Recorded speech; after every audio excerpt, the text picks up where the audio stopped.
Libro Matemáticas Iniciales en colaboración con Luis Cruz en 1988. Estudió la licenciatura en Física y Matemáticas en la Escuela Superior de Física y Matemáticas del Instituto Politécnico Nacional. Junto a Luis Cruz, Miguel Xicoténcal y Francisco Zaragoza, fundó el concurso Pierre Fermat. Obtuvo 2 veces el premio Lázaro Cárdenas del Instituto Politécnico Nacional, primero como el mejor estudiante de preparatoria en el área físico-matemáticas del IPN, y luego como el mejor estudiante universitario en la misma área. En 1997 obtuvo un doctorado en matemáticas bajo la supervisión de Ralph Cohen en la Universidad de Stanford. Su tesis doctoral combinó ideas de teoría de grupos de dimensión infinita, física matemática, topología y geometría algebraica. En su primer artículo probó, junto con Ralph Cohen y Graeme Segal, una conjetura de los años 70 en topología algebraica propuesta por James Milgram. Al completar su doctorado obtuvo un puesto de investigador postdoctoral en el Max Planck. En Bonn, Alemania, bajo la dirección de Jürgen Manning, organizó un seminario de computación cuántica. Luego se convirtió en profesor asistente de matemáticas en la Universidad de Michigan y llegó a ser el profesor Van Vleck de matemáticas en la Universidad de Wisconsin-Madison. Comenzó su trabajo en la geometría, topología y física cuántica de los orbes y gerbes en colaboración con Bernardo Uribe y su colaboración en integrales motívicas con Maynard Podar. Durante estos años probó una conjetura de Witten en física junto con Uribe y con Podar, una conjetura de Rouen en geometría algebraica birracional. Después regresó a México para convertirse en investigador. Allí comenzó su colaboración con Ana González, Carlos Segovia, Bernardo Uribe y Miguel Xicoténcal en la topología de cuerdas. Ernesto Lupercio ha obtenido fondos para varios proyectos de investigación como investigador principal de la Fundación Nacional de Ciencias de Estados Unidos y la Academia Nacional de Ciencias de Estados Unidos. En 2007 fue nombrado miembro afiliado joven de TOAS, Academia de Ciencias del Mundo en Desarrollo. Fue uno de los primeros 5 miembros jóvenes del TOAS y el primer mexicano en obtener tal reconocimiento. Fue nombrado joven líder global en el Foro Económico Mundial WEF en 2008. Nombrado por el Inter Academy Panel, fue líder de discusión de taller de tendencias insostenibles. En mayo de 2009 ganó el premio TOAS ROLAC, otorgado a jóvenes investigadores de América Latina, siendo el primer matemático y el primer mexicano en obtener esta distinción en todas las ciencias. En julio de 2010, Ernesto Lupercio recibió el premio Ramanujan del Centro Internacional de Física Teórica, la Academia Noruega de Letras y Ciencias a través del Fondo Abel y la Unión Matemática Internacional, entregado anualmente a un matemático menor de 45 años del mundo en desarrollo. El doctor Lupercio es el primer y único mexicano en obtener tal reconocimiento. El premio Ramanujan, otorgado a Ernesto Lupercio, reconoce sus destacadas contribuciones a la topología algebraica, la geometría y la física matemática. El doctor Ernesto Lupercio es un experto en la teoría de orbes, que son espacios con singularidades que surgen de la acción de grupos simétricos finitos. El premio también reconoce su contribución a las matemáticas en México, gracias a su energía, entusiasmo y colaboración con jóvenes investigadores. El doctor Lupercio ha graduado tanto estudiantes nacionales como internacionales con un doctorado en matemáticas. Ernesto Lupercio ha sido vicepresidente de la Sociedad Matemática Mexicana. En abril de 2013, el doctor Lupercio recibió la cátedra de investigación Marcos Moschinsky, el mayor reconocimiento de la Fundación para Científicos Jóvenes de Calidad y Promesas Excepcionales. El doctor Ernesto Lupercio es coautor del libro Orbifold Topological Quantum Field Theories in Dimension 2. En 2018 su trabajo, el fractal de Teotitlán, que descubrió con Aldo Guzmán, apareció en la portada de los Proceedings of National Academy of Science, algo inusual en matemáticas. En 2019 fue nombrado miembro del Comité Ejecutivo del Instituto de Ciencias Matemáticas de las Américas. Es el enlace ejecutivo senior para la difusión global del Instituto de Ciencias de Matemáticas de las Américas. Es uno de los 34 matemáticos mexicanos que aparecen en la Wikipedia en inglés. También es un experto en los campos matemáticos aplicados de sistemas complejos e inteligencia artificial. Y bueno, sin más, le cedo la palabra al doctor Lupercio. Muchísimas gracias. Muy bien, muchas gracias por estar aquí. Es un gran honor para mí ser invitado aquí a la Escuela Superior de Física y Matemáticas. Al menos Luis y yo nos graduamos aquí en los tempranos 90s y estudiamos, somos de la misma generación, Luis y yo, exactamente. Y siempre es un placer estar aquí, es un gran honor estar aquí con todos ustedes. Cuando leen todo tu currículum ¿no? y dicen que tu primer libro lo publicaste en 1988, se imaginarán cómo está mi hígado a estas alturas, ¿no? Pero bueno, la mayoría de ustedes no eran ni proyectos lejanos en 1988. Bueno, y hoy voy a hablar de la relación entre los sistemas complejos y la geometría algebraica. Son dos ramas de la matemática muy distintas, parecen muy distantes, pero como dice Arnaud, el misterio más encantador de las matemáticas es su misteriosa unidad. Todas las ramas de las matemáticas se conectan con todas las otras de las ramas de las matemáticas, se comunican y se informan mutuamente, y es una de las propiedades más encantadoras y misteriosas e irracionales, dice Arnaud, de las matemáticas. No hay un buen motivo para que esto sea así, pero es así.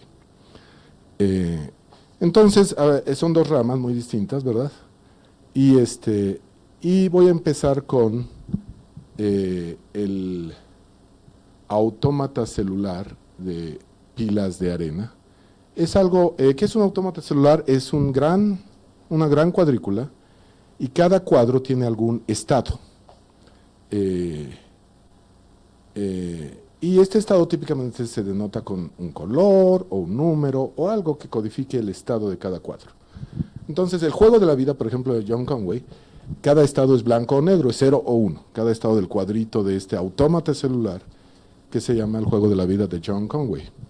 Pero este es otro autómata celular que no es el juego de la vida de John Conway y que se llama la pila de arena. Es un juego de 0 jugadores, como diría Conway.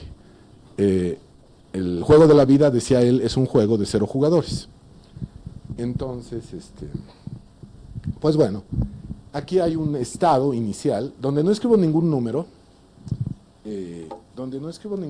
hay 0. Donde escribo ningún número hay 0. Y los números corresponden a colores, pero los codifico con 1, 2, 3, 4, algunos colores. 1 es algún color, 2 es otro color, 3 es otro color, 4 es otro color, y así sucesivamente. Y me permito un número arbitrariamente grande de colores, de números, que puedo utilizar aquí. Y el juego de la vida dice, si tienes muchos vecinos te mueres, si tienes algunos naces, si no tienes no sé qué, hay algunas reglas. Aquí las reglas son un poco distintas. Aquí dice, ve tu estado. Si es 0, 1, 2 o 3, eres estable, no quieres hacer nada. Pero si eres 4, 5, 6, 7, 8, 9, te imaginas que es una mesa, te imaginas que está hecho de cuadros muy, muy pequeños y que son granos de arena y que si dices 3 todavía es estable, pero 4 ya es demasiado alta la pila, o 5, o 6, o 7. Y si estás en un estado 4, espontáneamente le donas tus 4 granos a tus 4 vecinos. Entonces, si estuvieras en un estado 10, acabas en 6 y tus 4 vecinos adquieren 1 cada uno, ¿verdad? Porque donaste espontáneamente en una unidad de tiempo, tic-tac. El tiempo existe en este universo y solo hay una ley de la naturaleza. Si estás, el espacio es la cuadrícula, el tiempo es el tiempo, ese es el espacio-tiempo. Hay materia, que es los numeritos que están en cada uno de estos cuadritos, ¿verdad? De arena. Y la única ley de la naturaleza es, si estás arriba de 3, eres inestable y quieres donar en una unidad de tiempo 4 granos a tus 4 vecinos. ¿Sí queda claro? Es una ley mucho más sencilla que la del juego de la vida de John Conway. Es solo una ley. El juego de la vida tiene 3 leyes, esta tiene una ley de la naturaleza. Noten que si son matemáticos, pensarían ustedes, este juego vive en los axiomas de Peano. O sea, yo no necesito los axiomas de Zermelo-Frenkel y el axioma de elección. Me bastan los axiomas de Peano de la aritmética para eso, menos. Te bastan los axiomas de la adición de los números naturales. Kurt Gödel demostró que la aritmética con adición y multiplicación es indecidible, pero la aritmética con adición es decidible. No necesitas la multiplicación para jugar este juego. Solo necesitas saber qué es sumar 1 y qué es restar 1, o 4, ¿no? O 5, o sumar 1. Entonces, este juego vive en los axiomas de Peano. No, vive en menos. Vive en los axiomas de la aritmética con adición.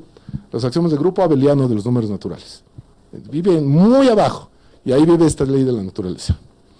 Vive en un mundo que suena decidible, ¿no? Bueno, y este es el estado inicial. Bueno, lo que pasa aquí, aquí tomé 4 y se lo doné a sus 4 vecinos, y que era 3, se convirtió en 4, se volvió inestable. Y tú podrías preguntarme, ¿en qué orden hago esto? ¿Qué 4 tomo primero? ¿Qué 5 tomo primero? Hay un teorema muy bonito que es un ejercicio que si eres un estudiante muy inteligente de secundaria puedes resolver, que es que si tienes un estado inicial y tomas esta ley de la naturaleza y cada que hay uno inestable dispara, se llama dispara, cada vez que hay uno inestable dispara, algún día vas a llegar a un estado final. Pero más aún, el estado final no depende de en qué orden hiciste los disparos. Este es un teorema hermoso. No depende, porque tú dirías, pues si hago este disparo y este disparo, el estado final podría depender del orden en que hago los disparos. Podría ser camino dependiente, path dependent. It's not path dependent, it's path independent. No depende del orden en el que hago los disparos. Es un teorema muy bonito, que depende de la ecuación diferencial laplaciana clásica, es una ecuación diferencial parcial de segundo orden, sencilla, ¿no? Muy bien. Entonces, pero se puede demostrar en axiomas de Peano y en menos, sin usar el laplaciano, ¿no? Bueno, si tengo y si tengo se puede continuar hasta que llego a y este es el estado final. Este es el estado final. Y ya acabé. Ahí termina el juego una vez y para siempre. El juego empezó con cierta energía, tenía cierta vitalidad, ¿verdad? Cierta energía, y acaba en un estado de energía mínimo. Y ahí acaba. No pasa nada más. Las leyes de la naturaleza ya no le permiten hacer nada porque ya no hay suficiente energía en este sistema para hacer nada. Entonces, este sistema parece tener segunda ley de la termodinámica. Muy bien. Bueno, entonces hasta ahí tú dices, bueno, esto solo depende de los axiomas de la adición de los números naturales.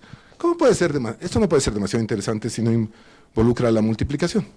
Sabemos que los números naturales con adición y la multiplicación son infinitamente expresivos, pero los números naturales con la adición no son infinitamente expresivos. Entonces, pues, ¿cuánto puedo expresar aquí, no? Bueno, toma esta mesa, ¿verdad?, enorme, y ponle 1.000 millones, 1 millardo de granos de arena en 1 millardo de granos de arena en el centro de la mesa. 1 millardo de granos de arena en el centro de la mesa. Y bueno, pues, y dejas correr. Es un estado de muy baja entropía al principio. Y lo dejas correr, hasta que pierde toda su energía. ¿De acuerdo? Y eso es lo que obtienes. No se ve muy bien, pero es un objeto asombroso, un fractal deslumbrante. Y solo usé esa ley del autómata celular, no usé nada más. Y claro, los colores son un número 0, 1, 2 y 3. Y eso es todo. Entonces, cuando ves esto como matemático, dices, ¿cómo es posible que con una ley tan sencilla, con un estado inicial tan sencillo, con los axiomas de solo la adición de los números naturales, pueda obtener un fenómeno no lineal tan elaborado? Un fractal con dimensión fractal, con muchísimas cosas. ¿Cómo es esto siquiera posible? Bueno, resulta que, aunque entendemos mucho sobre esto, y tanto mi equipo de investigación, como muchos equipos en el mundo, han pensado en estas cuestiones con originalidad y energía y creatividad, la verdad es que esto todavía no lo podemos demostrar nadie, la existencia de este objeto. Nadie lo puede demostrar. Lo podemos ver en una computadora, pero no podemos demostrar que este objeto existe en el límite. Y lo mejor es un artículo de una revista muy prestigiada, Duke Mathematical Journal, que demuestra que este objeto existe en el límite, algo que se llama weak star, en el límite estrella débil de análisis. Pero el límite estrella débil destruye la estructura fractal y no demuestra que existe este objeto, ¿verdad? Es muy débil el límite en la topología estrella débil. Entonces, no sabemos que existe este objeto, aunque lo podemos ver, ¿no? Por ejemplo, el fractal de Mandelbrot sabemos que existe. Lo descubrimos en una computadora, lo podemos ver, pero sabemos que existe. Este no sabemos que existe, ¿verdad? Entonces, pero además si hubiera menos luz, podrían ver que aquí adentro de estos triangulitos, si hacen zoom, aquí ven un triangulito, y lo voy a dibujar acá para ilustrar a lo que me refiero. Aquí ven un triangulito. Claro, está curvitos los lados, ¿no? Y luego aquí ven cositas así, y otras cositas más elaboradas así, ¿no? ¿Verdad? Y si son geómetras algebraicos modernos, inmediatamente reconocen que estas son curvas algebraicas tropicales, que satisfacen una condición de holomorfía. Entonces, con la ley de solo adición de los números naturales, estoy encontrando un lenguaje de infinita expresividad sobre el análisis holomorfo, sobre la geometría algebraica. ¿Qué es la geometría algebraica? La geometría algebraica es la rama de las matemáticas que estudia algo que no debería existir, ¿verdad? Tú dices, existe la geometría. Y cuando estudias geometría dices, pues existe esta curva que se llama seno de X. Si estudias geometría, sin embargo, geometría euclidiana, pues dices, no, a mí lo que me interesan son círculos y rectas y parábolas. Y todas estas se pueden escribir con puros polinomios, como les enseñaron en la preparatoria. Con puros polinomios. Pero tú dices, pero hay curvas muy interesantes que no se pueden escribir con polinomios. Sí, y uno diría, si yo tengo objetos geométricos en general con funciones diferenciales, esta geometría debe ser vastamente más rica que la geometría que solo se puede escribir con polinomios. Pero hay otro de los grandes misterios, otra vez Vladimir Arnold dice, la irrazonable eficacia de la geometría algebraica en las ciencias, en las matemáticas, es que extrañamente la mayoría de los fenómenos geométricos ya ocurren en el mundo algebraico. Y esto no hay una explicación racional para este hecho, pero es cierto. Y entonces, por ejemplo, ustedes pueden desdoblar singularidades a infinito, y todos los tipos esenciales de singularidad ya ocurren en situaciones donde solo hay polinomios, no hay funciones a infinito más elaboradas. Y los polinomios son una babosada, ¿no? Son sumas, restas, multiplicaciones y divisiones, ¿no? Es más, las funciones racionales. Entonces tú dirías, no tiene derecho a existir una geometría completa en polinomial, solo algebraica, pero existe, y es muy poderosa. Bueno, entonces, resulta que estas cosas, un matemático que ha estudiado la teoría de cuerdas, o la teoría cuántica de campos, o la geometría algebraica moderna, se da cuenta de que son degeneraciones de curvas algebraicas. Algo que se llama, que en el siglo XIX estudió exitosamente el gran Werner Riemann, superficies de Riemann las llamamos ahora. Entonces, ¿qué está pasando? ¿Verdad? Bueno, no solo eso, sino que hay un problema muy importante en la geometría algebraica clásica, que es, que viene desde la geometría euclidiana, que es, por ejemplo, si yo tengo dos puntos, hay una y solo una recta que pasa por ellos. Si yo tengo tres, hay solo un círculo que pasa por ellos. O una cuádrica, ¿no? Si piensan como Descartes en términos de polinomios, esto parece razonable, ¿no? El número de coeficientes para la ecuación es 2 o 3, y entonces pues el número de puntos que parece determinar genéricamente la curva algebraica es ese, ¿verdad? Entonces, bueno, pues resulta que uno de mis postdoctorados y un colaborador demostraron el siguiente hecho, que es asombroso. Si yo tomo el plano, tengo la superficie de Riemann, que típicamente la dibujan así los matemáticos flojamente, pero esto vive adentro de, una curva algebraica típicamente vive adentro, digamos, de C2, por ejemplo, que es el espacio euclidiano cuatridimensional, el espacio complejo de dimensión 2 sobre los números complejos. Es donde vive naturalmente esta curva algebraica. Sea lo que esto sea, es esa cosa. Pero si hago algo razonable, que es tomar el logaritmo de una coordenada y el logaritmo de la otra, en vez de x y y, tomo log x y log y, esta curva típicamente se va a ver así. Se va a ver como una curva lineal por pedazos, o de alguna naturaleza así. Esto es lo que van a ver si toman log y aumentan la base del logaritmo. No solo toman logaritmo, sino aumentan la base del logaritmo. Entonces, si ustedes quieren entender esta curva, pues quieren ver cuántos agujeros tiene, pues basta que vean, mira, estos puntos se fueron al infinito, son contraíbles, tenía 2 agujeros. Basta que hagan la combinatoria de este grafo. Entonces, de una curva algebraica, de un objeto de la geometría algebraica, pueden obtener con ese truco log un grafo. Y pueden hacer combinatoria en este grafo y obtener información sobre el objeto algebraico original. Esta es una técnica del siglo XXI, no existía en el siglo XX.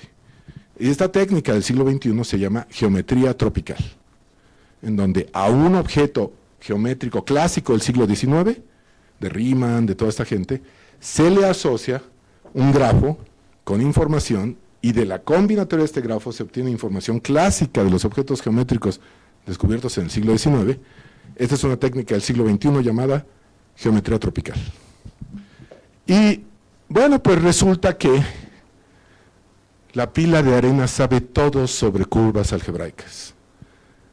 Hay un problema importante en la teoría de cuerdas, en la físico-matemática, en la teoría de cuerdas, y ahora en estado sólido y en otras ramas, es, si yo te doy puntos, podré calcular, existe una curva algebraica y puedo calcular su ecuación que pasa por estos puntos. Esto es razonable para 2 puntos y una recta. Es un problema que ustedes resolvían. O 3 puntos y una parábola. Es un problema que ustedes resolvían. Ahora, si tengo 20 puntos, puedo calcular las ecuaciones del objeto geométrico de la curva algebraica que pasa por 20 puntos. ¿Y qué tan rápido lo puedo calcular? Y puedo obtener información sobre esta curva. Bueno, resulta que hay algo bellísimo, que es lo siguiente. Toma la mesa y pon 3 granos de arena en cada punto de la mesa. Toma la mesa y pon 3 granos de arena en cada punto de la mesa. Ya, ahí está. Ese estado es estable, ninguno es 4, ninguno es 5, ninguno es 6. Son 3 granos de arena en cada punto de la mesa. ¿De acuerdo? Y yo quiero saber si hay una curva algebraica que pasa por estos puntos. Pon un grano de arena en cada punto. Y ahora hay un montón de 4, ¿no? Todos los puntos por donde querías que pasara la curva algebraica. Teorema de Nikita y de Misha. Si dejas estabilizar esta pila de arena, calcula la curva algebraica que pasa por ellos. El dibujo, cuando se estabiliza, es la curva algebraica que pasa por ellos. Y la más eficiente, la que resuelve el problema de Steiner, que es algún problema de minimización de área, es la más eficiente. No solo calcula la curva algebraica, sino calcula la más eficiente. Entonces, el modelo de pilas de arena que solo usa la adición de los números naturales, sabe todo sobre curvas holomorfas. Y tú dices, esto no puede ser, ¿no? Dices, un sistema es decidible y el otro es indecidible. ¿Cómo esto puede siquiera ser? Bueno, estoy renormalizando, estoy tomando el proceso límite. Esto ya no está dicho en el lenguaje de la adición de los números naturales, número 1. Y número 2, estoy usando una expresión semántica de interpretación. Estoy usando el truco de Gödel. Gödel decía, los números además dicen algo si los veo como un lenguaje sobre sí mismos. Y aquí estos son numeritos, ¿no? Y yo lo estoy viendo como un dibujo. Esto es un brinco semántico a un lenguaje de segundo orden. Pero ya los cuantificadores lógicos cambiaron. Entonces esto explica la aparente paradoja. Muy bien, entonces esa es la historia. La pila de arena sabe todo sobre las curvas algebraicas. No. Necesito ayuda por allá porque ya no funcionó esto. Bueno, ayuda a hacer experimentos de computadora, porque ahora podemos pensar en una mesa redonda y hacerlo. Y crea una curva que ya es analítica, ya no es algebraica, porque ya no es un cuadrado, ya es un círculo. La curva que obtiene es analítica y es bellísima. Esta curva sabe todo sobre la aritmética de los números naturales y sabe la hipótesis de Riemann, la sabe. Claro, no nos la va a decir, ¿no? Porque lo que ocurre es que esto es un árbol que empieza a ramificarse hacia la frontera y empieza a evadir todos los números racionales. Y exactamente aterriza en todos los números irracionales. Entonces sabe la teoría de números, esta curva.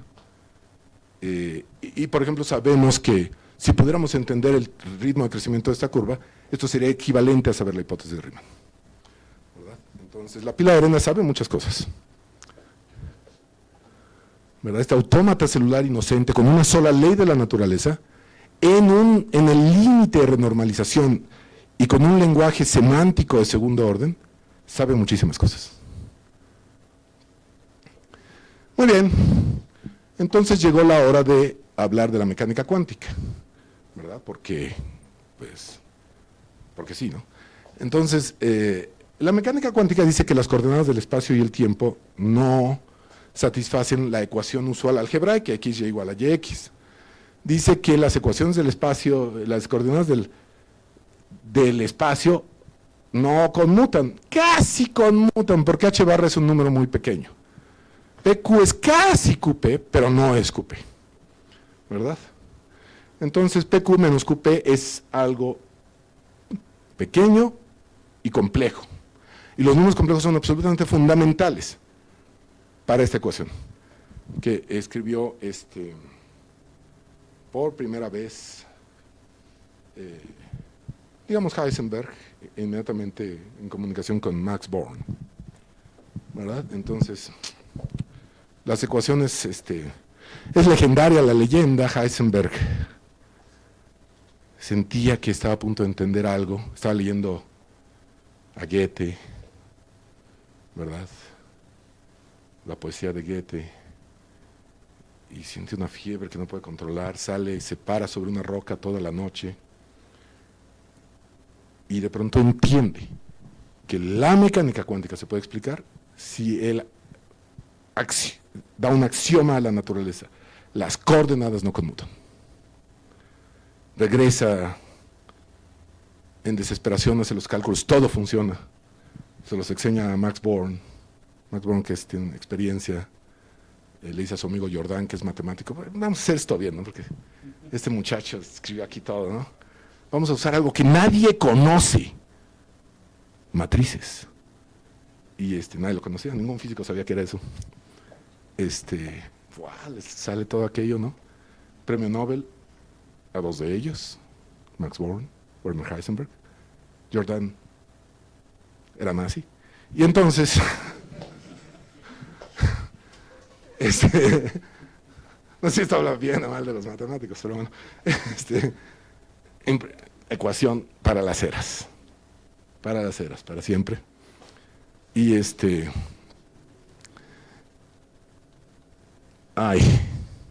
ya no agarra la pila, yo creo, ¿no?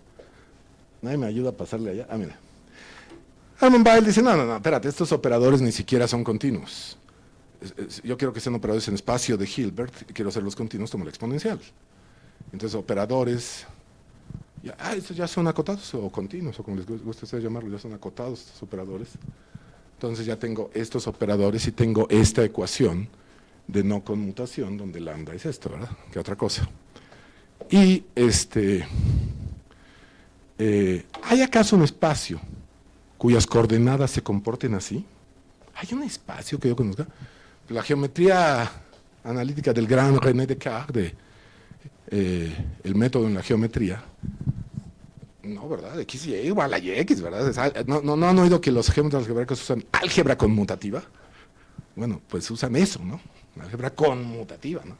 Y esto es no conmutativo. ¿Habrá un espacio?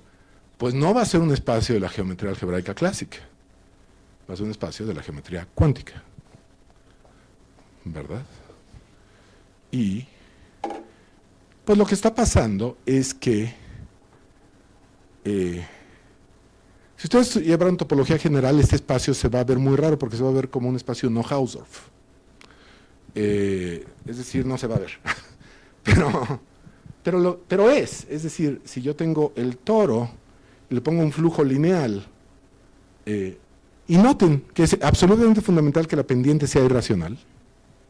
Si la pendiente es racional, el flujo rota en el toro y se forman puros nudos tóricos. Entonces, un montón de nudos tóricos acoplados. No queremos eso, todos serían compactos. En cambio, si hago este flujo con pendiente irracional, resulta que el cociente es no Hausdorff, no lo puedo ni ver, es polvo sobre polvo. Y este espacio no se ve, pero tiene su álgebra de funciones, y su álgebra de funciones es exactamente el álgebra no conmutativa que describí en la transparencia anterior.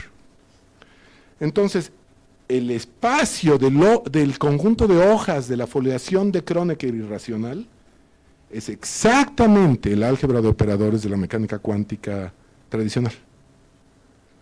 Entonces, puedo trabajar con operadores en mecánica cuántica o puedo trabajar con foliaciones en geometría riemanniana.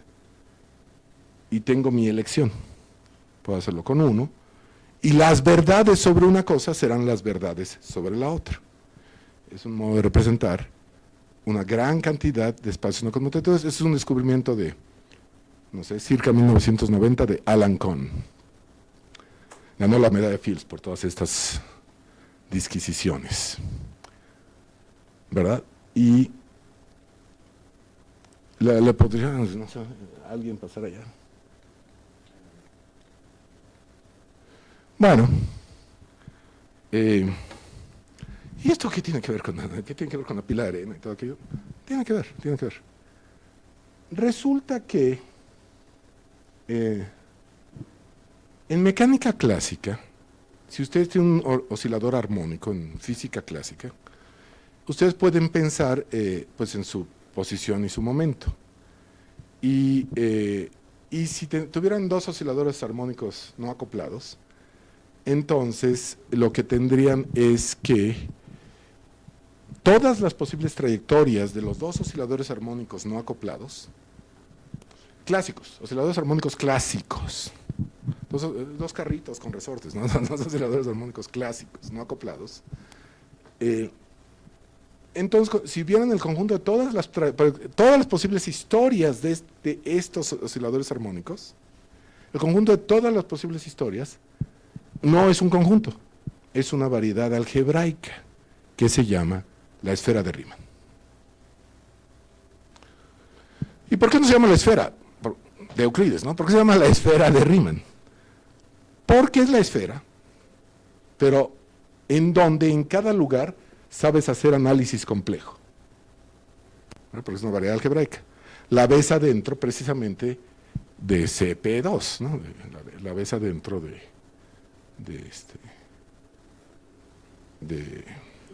sí, la puedes ver adentro de CP2, por ejemplo. De cualquier manera, es una esfera. Y si dices, voy a identificar todos los sistemas, todas las trayectorias que tienen el mismo momento lineal. Si tienes los osciladores armónicos libremente, pues oscilan para siempre sin fricción. Y cada conjunto de osciladores tiene un momento. Voy a agrupar todos los que tienen el mismo momento lineal. Y esto es equivalente a tomar esta esfera, rotarla y obtener un intervalo. Identificar todo este círculo con este punto, o este círculo con este punto, todo este círculo con este punto.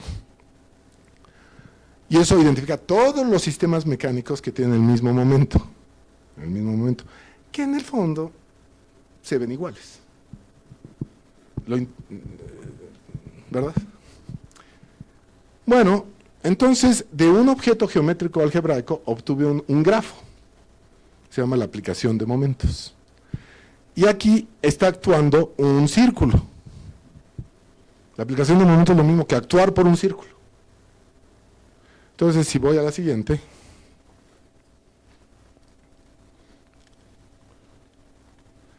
Bueno, aquí tengo esto que acabo de decir.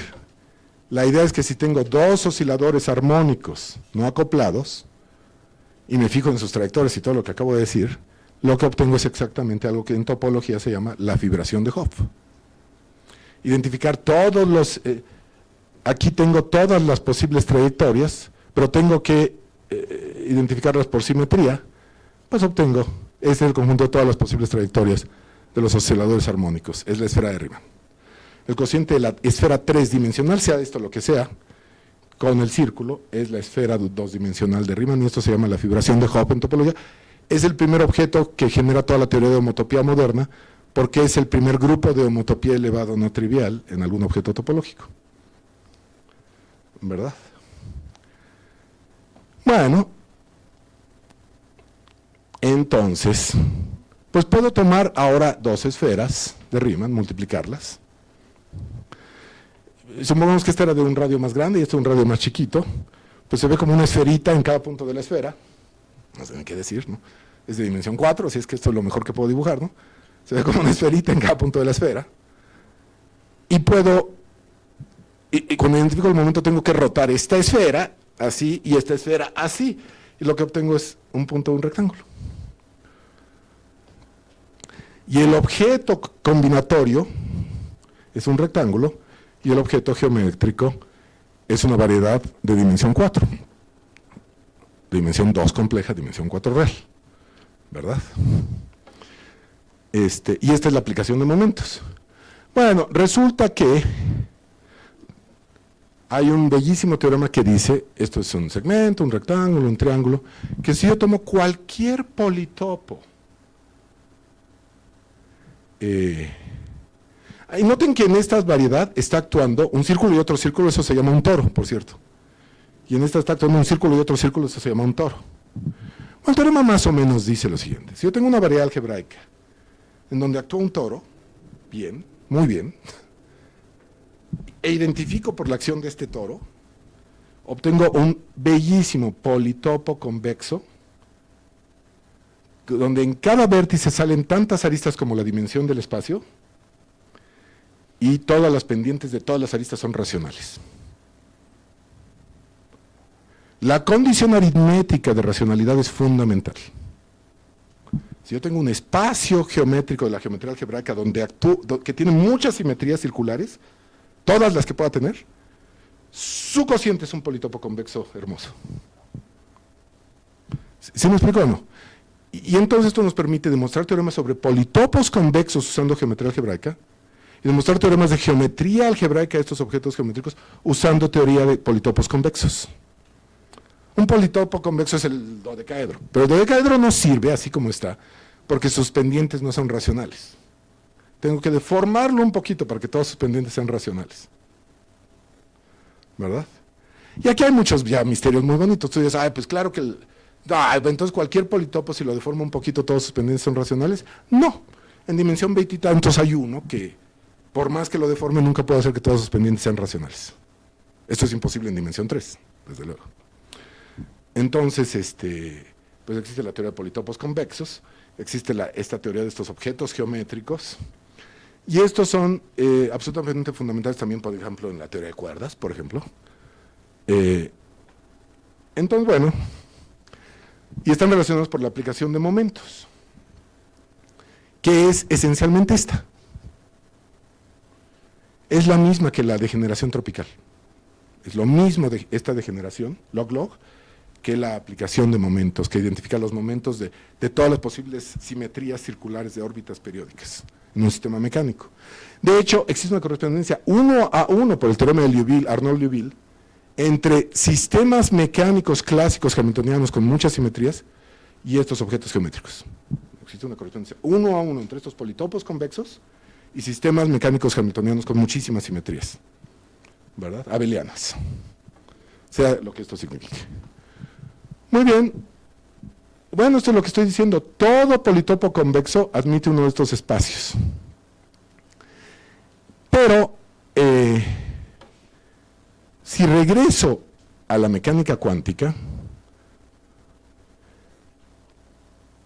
este es el oscilador armónico, lo puedo escribir en términos de este tipo de ecuaciones, el oscilador armónico cuántico, sin problemas. Puedo cuantizar el oscilador armónico.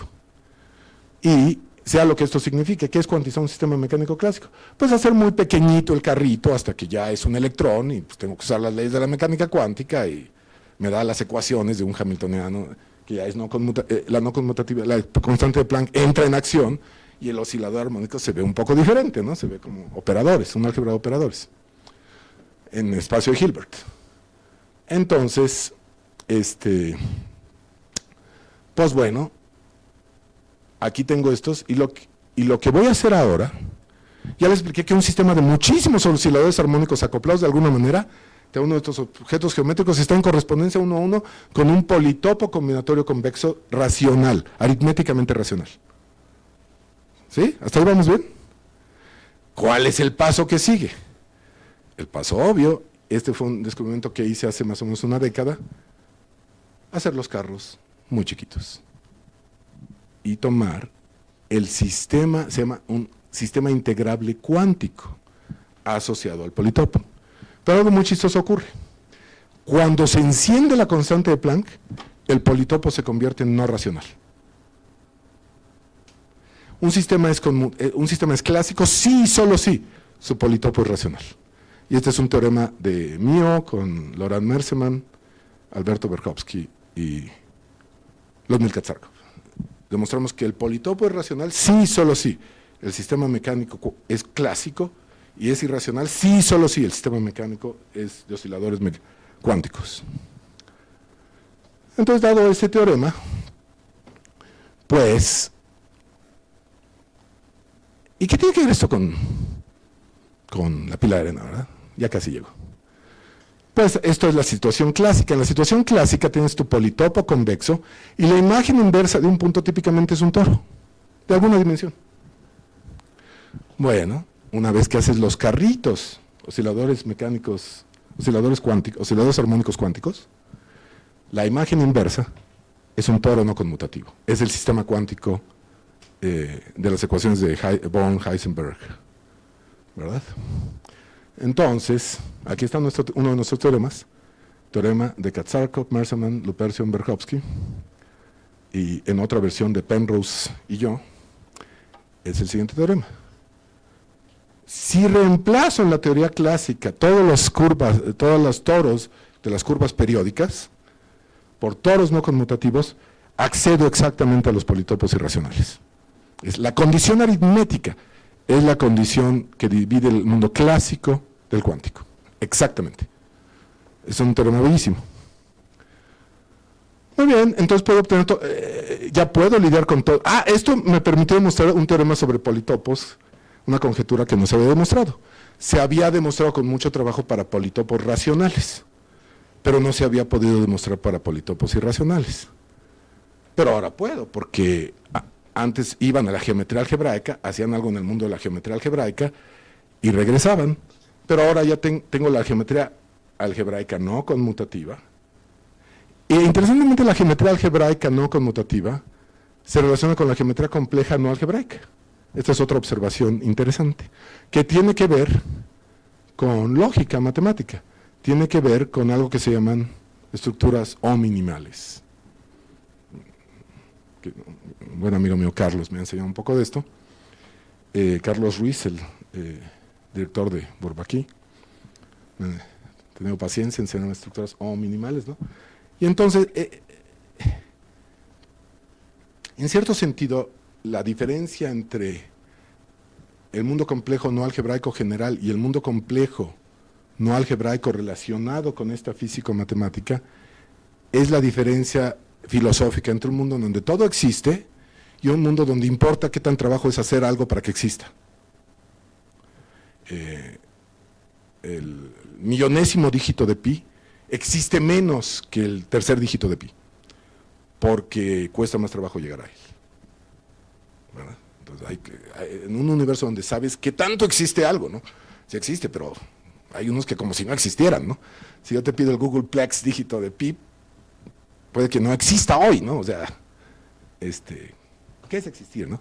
Bueno, estas preguntas que parecen estériles son la base de una teoría matemática muy poderosa para esto, en donde la estructura de cómo se arman las cosas es importante, no solo las cosas, ¿verdad? Entonces, y esto está relacionado con las ideas clásicas de computación de Kolmogorov y todas estas ideas. Y bueno, pues, otra vez, la geometría tropical, si tomo el objeto, ustedes se imaginan, siempre la dibujamos así, ¿no? Pero en realidad se ve como así. Si la vieras de veras adentro del espacio, se ve como así, no como así. Y si le tomaras log y aumentaras la base, pues se acaba viendo como un grafo, ya lo dije. Esta es la degeneración tropical, que está relacionada con la aplicación de momentos, ¿verdad? Y, bueno, uno de los artículos más importantes de la física salió el 27 de julio de 1987, y en este artículo, que fue el más citado de todos los 90s, la pila de arena era el modelo de criticalidad autoorganizada. Cuando hay muchas piezas actuando no lineales, uno de los misterios más bellos de la ciencia que no entendemos bien, es porque se empiezan a crear estructuras de alto nivel de organización que nadie hizo, que nadie ordenó. La pila de arena es un ejemplo. Yo puse 1.000 millones de gramos de arena y de pronto obtengo un fractal. Yo no pedí eso en mi algoritmo. Yo pedí, pásale 4 a los vecinos. Eso es lo que le pedí a mi algoritmo. No le pedí un fractal. Fractal salió de ninguna parte, nadie lo llamó, es autoorganizado. ¿Verdad? Entonces, es con la diferencia del juego de la vida que necesita a Dios. El juego de la vida necesita que ustedes pongan los cuadritos en lugares muy específicos para ver estas maravillosas cosas que ocurren. Necesitan un Dios hacedor, un diseñador. Los sistemas autoorganizados no necesitan un Dios, se organizan solos. En mi artículo más reciente sobre el origen de la vida utilizo estas ideas para calcular distribuciones estadísticas sobre el origen de la vida, sobre sistemas autoorganizados. Pero no es de lo que voy a hablar hoy. De lo que voy a hablar hoy es de que cuando ustedes están en un sistema de cambio de fase en física de estado, en termodinámica, phase transition, en transición de fase, hay ciertas curvas estadísticas de comportamiento muy distintas de lo que estudiaron en sus cursos de estadística donde les mintieron toda la vida, ¿no? Lección de la vida, ninguna distribución es gaussiana. Entonces, todo lo que aprendieron en su curso no sirve para nada. Ninguna distribución es gaussiana. Hay muy poquitas. La estatura de las personas es gaussiana, ya se acabó, no hay otra, ¿no? Entonces, el teorema de los grandes números te dice cuando tienes que tener un montón de variables aleatorias, igualitas, todo esto no pasa en la vida, ¿no? Entonces, no hay distribuciones gaussianas. No sirve para nada su curso de estadística. Es en serio, no sirve para nada, ¿no? Sin embargo, en transición de fase hay unas distribuciones que se llaman leyes de potencia. Y esto sí es muy típico. Esto es más típico en sismología. ¿Por qué dicen un terremoto de 4 Richter y de 3 Richter? El de 4 es 10 veces más energía que el de 4. Pero están numerados logarítmicamente, observen, logarítmicamente, log, 10 a la 0, 10 a la 1, 10 a la 1. Porque la distribución estadística de la probabilidad de un terremoto es una línea recta en log-log, es decir, es lineal si le cambio la distribución de energía a una distribución logarítmica. Entonces yo sé que 1,4 es un poco menos probable que 1,3 por esta cantidad lineal, pero tiene 10 veces más energía. Sí me explico, ¿no? Entonces, bueno, una distribución de potencias es, otro ejemplo que me gusta mucho decir, es este ejemplo que si le dicen a la gente que estudia estadística siempre se equivoca, ¿no? Si, tú le dices, en la Ciudad de México yo quiero calcular el promedio de ingresos de las personas y quiero hallar el tamaño del muestreo. ¿De qué porcentaje de las personas tengo que preguntarle cuánto ganan? O sacarlo de Hacienda, ¿no? ¿Qué porcentaje de las personas? Para calcular con 99% de probabilidad bien la media de ingresos de las personas en la Ciudad de México. Y la gente que cree en las distribuciones normales, pues dice 3%. Si agarro, que es un montón de gente, si agarro el 3% población del DF y de Hacienda saco sus ingresos y tomo el promedio, ese promedio va a ser el promedio de todos, con 99% de probabilidad de no equivocarme. Falso. Porque desde luego no es gaussiana, ¿verdad? Y una vez que no es gaussiana, ni lejos de gaussiana, y que la kurtosis, el tercer momento de la distribución de probabilidad, está through the fucking sky, déjenme ponerse las baratas. Para calcular medio bien el promedio de ingresos de la población de la Ciudad de México, necesitan un muestreo del 99.99% de la población. Porque si se les escapó Carlos Slim, su respuesta está mal. Por mucho. Su respuesta está mal y por mucho. Si se les escapó un individuo. Quitan a Carlos Slim, dicen, no, quitemos a ese. Igual, se llama invariancia de escala. Si se les escapó el que sigue, su respuesta está mal. No quito a ese. Si se les escapó el que sigue, su respuesta está mal. Y así a todas las escalas, es algo que se llama fractal, invariante de escala. Y necesitan a todos, calcularlo, a todos. Su curso de muestreo se acaba de ir a la mierda. ¿Sí me explico o no? No sirve, en la vida real no sirve. Igualito con los terremotos, es el mismo problema. Bueno, este artículo legendario lo que hizo es tomó la pila de arena, ya estaba ese fractal, pero ellos no veían el fractal en 1990 y no sé qué, ¿no?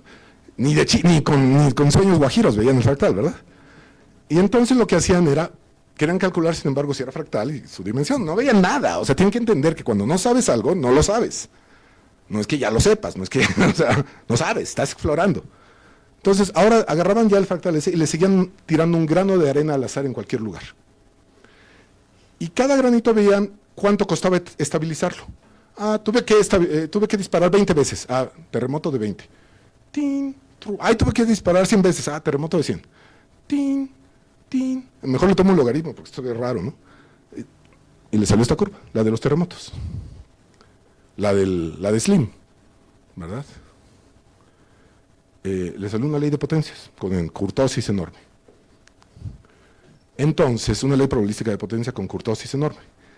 Entonces, fue un gran descubrimiento, porque no se conocían, solo usando complicadísimas ecuaciones diferenciales parciales, la gente podía modelar este tipo de sistemas antes de esto. Y ahora era un autómata celular sencillísimo, con el que podías modelar transición de fases, sistemas complicados como la economía de y esto causó mucha emoción en su momento.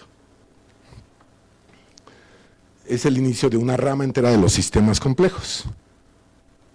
Bueno, esto me lo voy a saltar, estos en 1987 se descubrió esto, Bank, Tang y Wiesenfeld, y la prueba de que esto que dije es cierto es de 2016.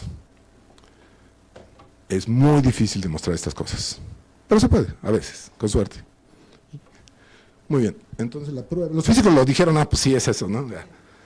Y los matemáticos tardaron algo, ¿verdad? Y la prueba es satisfactoria y tiene sus problemas. Usa teoría de grafos, bla, bla, bla, bla, bla, bla, bla, bla, bla, bla, bla. Le falta ser un poco más conceptual. Bueno, pero este algoritmo usa los números enteros y esto, aritmética entera y no sé qué, es lento. Y nosotros dijimos, pero debemos hacer uno con programación lineal entera, programación lineal no entera, programación lineal, que modelara lo mismo, y lo hicimos. Este algoritmo es uno de los descubrimientos de nuestro artículo de Proceedings of the National Academy of Sciences. Lo que hicimos es tomar la aproximación piecewise linear, la curva tropical, que pasa por unos puntos, y fuimos agregando puntos usando operadores de solitones, y bla, bla, bla, bla, bla, bla, bla, y ya obtuvimos un modelo continuo de programación lineal que modelaba una distribución estadística de alta kurtosis de potencias. Es el primer modelo continuo que en su momento que lo publicamos, que se conocía, y era infinitamente más rápido que todos los otros modelos para modelar este tipo de sistemas complejos. Y lo que utilizamos fue un límite de curvas algebraicas holomorfas, ¿verdad? Y pues aquí están nuestras curvas, Y wow, espectacular, ¿no? En un modelo continuo logramos esto. Y ¿debe ser la última? Pues yo creo que esta es la última. Y este es un ejemplo de cómo utilizando ideas de geometría algebraica, creo que no es la última. ¿En qué tiene que ver lo cuántico con esto? Con esto cierro. Bueno, hasta aquí la mesa era rectangular, cuadrada. Pero si era cuadrada, entonces corresponde con curvas algebraicas en una esfera cruz una esfera. Recuerden que el rectángulo era una esfera cruz una esfera. Si era triangular, corresponde con curvas en el espacio proyectivo de dimensión 2. Pero en el caso circular, ¿a qué corresponde? O en el caso en que hay líneas irracionales. O puedo hacer una pila de arena en dimensión 3 o en dimensión 40. Bueno, el caso circular ya es suficientemente interesante. Y en ese caso, corresponde a una variedad tórica cuántica. Y lo que estamos calculando es curvas algebraicas no conmutativas dentro de una variedad cuántica no conmutativa con la pila de arena. Y esto espero que ilustre la hermosa unidad de todas las cosas con todas las cosas. Muchísimas gracias.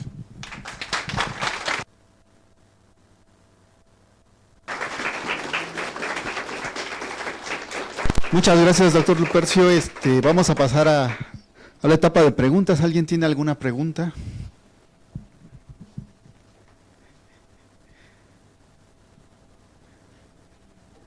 ¿No? ¿Algún comentario? ¿Sí? Al principio mencionabas que bueno, el fractal no existe. No existe. ¿Te refieres al límite como tiende a no hay curva que tienda a ese límite? No, o sea, tú quieres, yo puedo calcular para 1 millón por 1 millón, para no sé qué. De hecho, nuestra portada de la revista de Proyecciones Internacionales es una representación hermosísima de los fractales, que le llamamos el fractal de Teotitlán, que es muy bonita la historia. Yo estaba en Teotitlán, Oaxaca, viendo los tapetes de Teotitlán, y le había propuesto este cálculo muy elaborado a Álvaro Guzmán.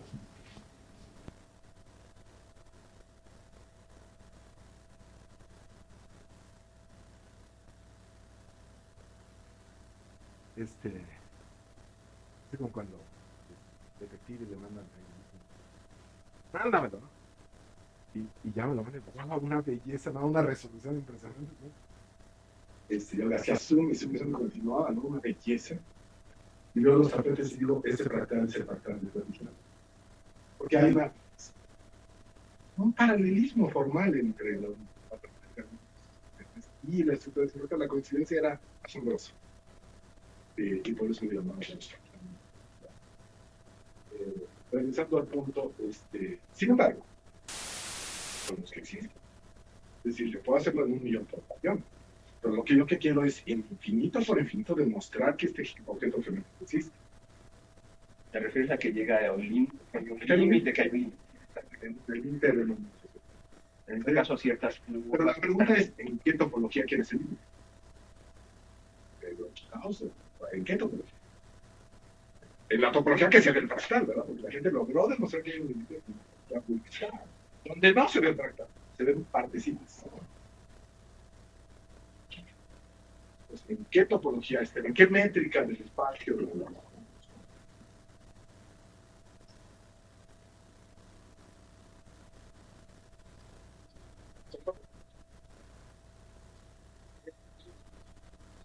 Probablemente. Voy a poder mostrar en la topología de un campo.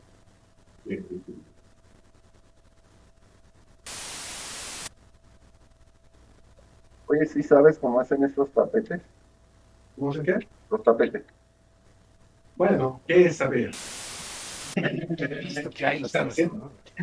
Tengo una vaga idea de cómo los hacen, ¿no? Y de la cochinilla y todo aquello, ¿verdad? Pero ¿Cómo los conciben? ¿Ah? ¿Cómo los conciben, no? ¿Cómo meten? O sea, ¿cómo conciben los modelos? Es un proceso muy lento, computacionalmente, lento, porque es generación tras generación computacional de tradiciones. Entonces cada quien va agregando un motivo, se da cuenta empíricamente que esto funciona, eso no funciona. No hay un solo ser humano que sepa, yo creo, la respuesta es y ha sido cientos y cientos de años de la época precolonial, de hecho. En el Museo de Textiles de Oaxaca se ven textiles de antes de la colonia, ¿no? Y con materiales pues, mucho más frágiles, ¿no? No entiendo, la historia está muy incompleta antes de la colonia, ¿no? Algo. No sé, ¿no? Es difícil. No sabemos nada. Entonces, me gusta mucho un aforismo que dice los físicos pueden calcular, pero no pueden definir. Como lo vimos. Los matemáticos pueden definir, pero no pueden calcular. Y todo es inconocible. No sabemos si es indecidible la existencia de todo esto. Hay algo asombroso que es lo siguiente. Es el segundo hecho sobre pilas de arena que dices, aquí hay carne, ¿no? Se los voy a decir porque es asombroso.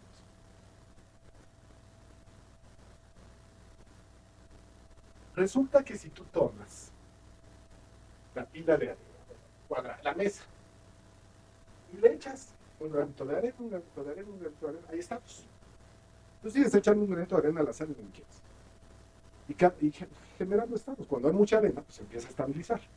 Y hay estados, y hay estados, y hay estados. Mucha arena estabiliza, mucha arena estabiliza, mucha arena. Eso es no hacer nada, ¿no? Mucha arena estabiliza, mucha arena estabiliza. Y hay estados, estados, estados, estados. Y yo veo este sistema dinámico infinito hasta la eternidad. No hay estados que aparecen un número finito de veces. Y hay estados que aparecen un número de veces. Como este es el universo, los estados que aparecen un número finito de veces, pues dejan de aparecer. Y como eres físico, les llamas no observables en este universo. ¿Quién los va a ver? ¿No? Aparecer un número finito de veces. Pero los que aparecen un número infinito de veces les llaman recurrentes, o los que sí, ¿no? Los que sí son físicamente importantes, ¿no? Son los que ves, ¿no? ¿Me explico? Teorema, asombroso. El conjunto de estados recurrentes de los que sí ves, si pones todos, esto es falso. El conjunto de estados recurrentes es un grupo de... Pues esto es posible, ¿no? O sea, para todo estado existe otro que produce la identidad, pero hay algo peor. Algo mucho peor. ¿Ustedes cuál dirían que es el estado de identidad? El que se lo pongo a otro estado y no le hace nada. ¿Ah? El cero no es recurrente, no puede ser. Tiene que ser un estado recurrente. Es un fractal. Espectacular. Identidad del grupo de pilas de arena. Identity of Sample Group. Google. Es el único grupo que yo conozco donde la identidad es extremadamente difícil.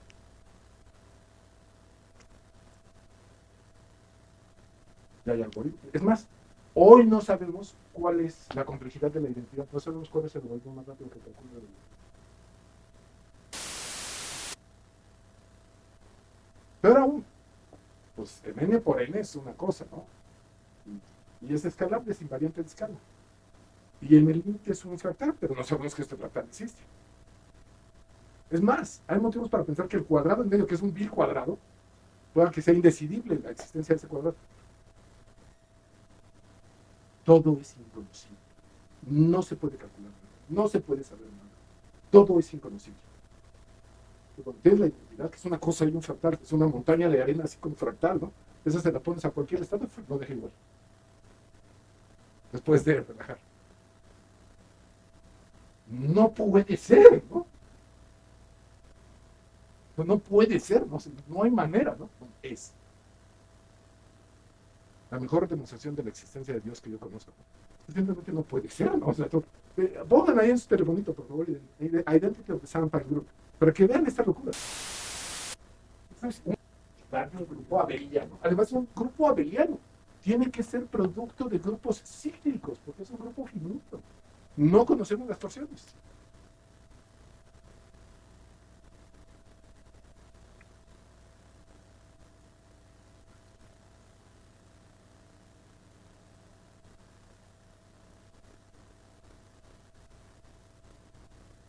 Una locura.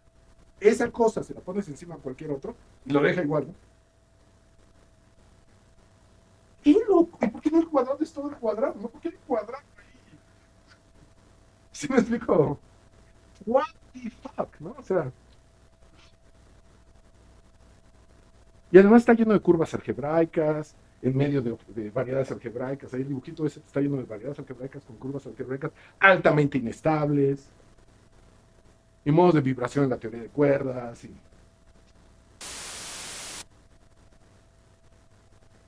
¿Alguien lo vio ya? Asombroso, ¿no? Nunca dirías que es la identidad del grupo, ¿no? O sea, dirías 0, 0, 0, 0, 0. Te quiero problemas, no recurrir. Usted sabe cómo debería ser.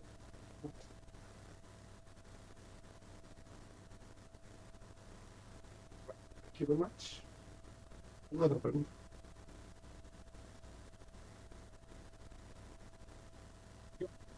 En el último resultado que presentó, habló brevemente de los soluciones. ¿Qué papel desempeñan? No, bonita, es una idea muy de Misha Shkolnikov, Nikita Kalinin, que viene de la física un poco. La descubrieron 2 veces, una en Estados Unidos, este tipo de cosas, y una en teoría de cuerdas. Y es que ranas, así que son muy pesadas, ¿no? Pero las puedes dividir en un montón de cuerditas que le roban energía, ¿no? No sé cómo decirlo, o sea, puedes dividir en modos, ¿no? Propagar estas onditas hasta que se junta la energía que tienes. Muy bonita la idea. Estamos escribiendo sobre ese asunto, sobre la teoría algebraica de energía sería mi exposure y ahora estamos haciendo. De esta manera también descubrimos una nueva teoría de Hodge en geometría.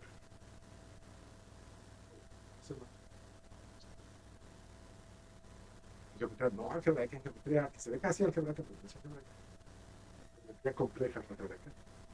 Y también descubrimos una geometría que llamamos double geometry. Hay una métrica espectacular y se juntan las desigualdades del triángulo aritmético. ¿Qué está pasando? Es una geometría aritmética que vive sobre los números enteros.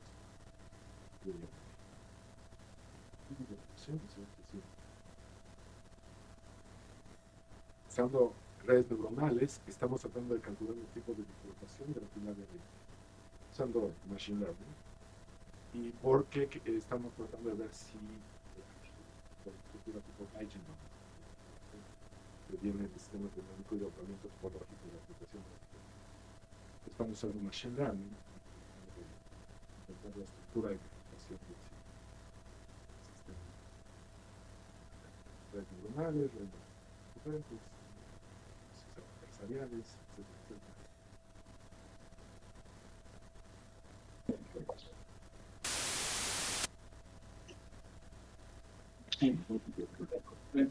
¿Qué se tendría que hacer para probar la existencia de este partido? ¿Bajo qué criterios? Tú me dices y yo lo hago. ¿Tienes alguna idea? Yo te voy a demostrar que es indecidible la existencia de ese vector. Es demasiado expresiva la pila de N. La pila de N en la dimensión 3 es universal de Turing. Es una máquina universal de Turing. No sabemos la pila de N.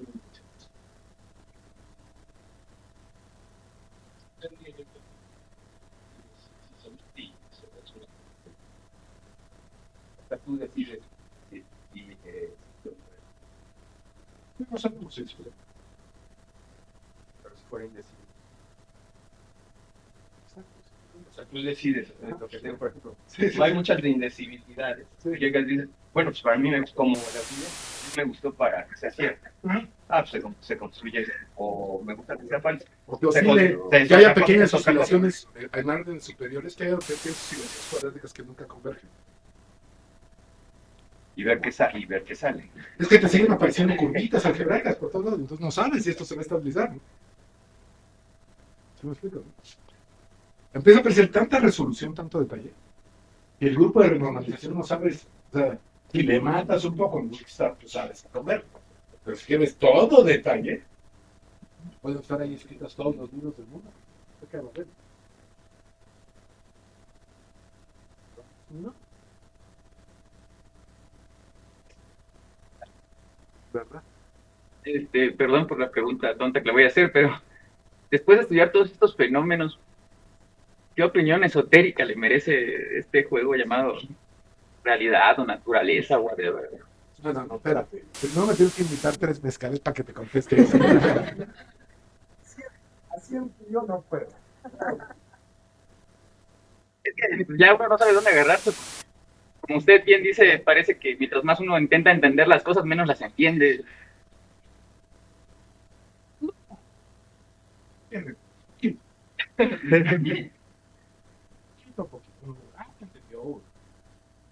Igualito que al principio no está uno.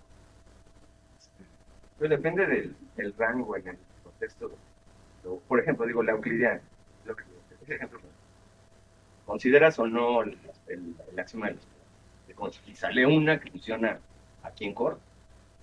Ah, no, pues no me gustó para que no es cierto, tal vez haya una infinidad. Ya hay otras que sirven para... Bueno, los lógicos tienen métodos potentísimos de crear modelos, ¿no? Etcétera. Pero te lo tengo que preguntar a mi amigo Carlos Ruiz, que es el experto, ¿no? El estudiador que nos fue. Sabe estas cosas bien, ¿no? Pero le empiezo. Sí sirve, pues en el ámbito.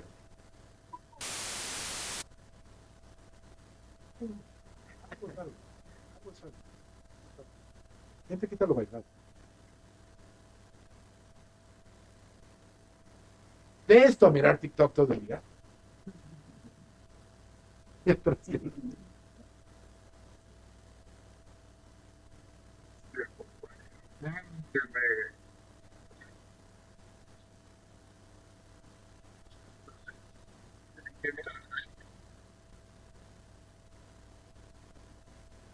Piensa que Einstein dijo, quiero entender los pensamientos de Dios. Luego ya nos volvimos un poco más tranquilos y la generación está después, ¿no? Los físicos dice, bueno, yo quiero entender a la naturaleza. Y luego ahorita me voy con un tipo que presentaba unas operaciones que hacía en un espacio de Fourier. No era gran cosa, pero nada más le pregunté, oye, en el espacio-tiempo, ¿cómo se reflejan estas cosas? Dime rápidamente para entender qué haces. Y me contestó así, dice, what do you want to understand? It's just a model. Entonces, de allá, vamos con menos pretensiones hasta acá. Hay mucho.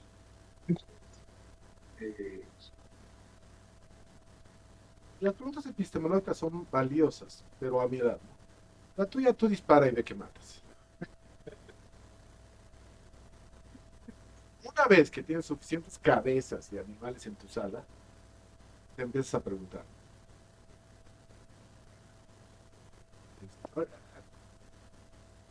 Tú dispara y ve quién se muere. ¿Alguna otra pregunta?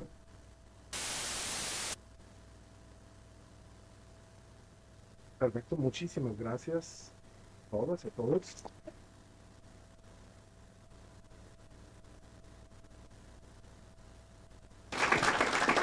Bueno, pues muchas gracias, doctor Lupercio, y muchas gracias a todos por su asistencia.